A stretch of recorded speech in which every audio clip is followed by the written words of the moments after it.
بسم اللہ الرحمن الرحیم۔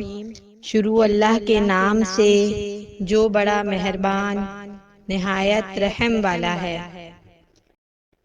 رسول اللہ صلی اللہ علیہ وسلم نے فرمایا، قیامت کے دن کسی بندے کے دونوں پاؤں نہیں ہٹیں گے یہاں تک کہ اس سے یہ نہ پوچھ لیا جائے اس کی عمر کے بارے میں کہ اسے کن کاموں میں ختم کیا، اور اس کے علم کے بارے میں کہ اس پر کیا عمل کیا، اور اس کے مال کے بارے میں کہ اسے کہاں سے کمایا اور کہاں خرچ کیا، اور اس کے جسم کے بارے میں کہ اسے کہاں کھپایا۔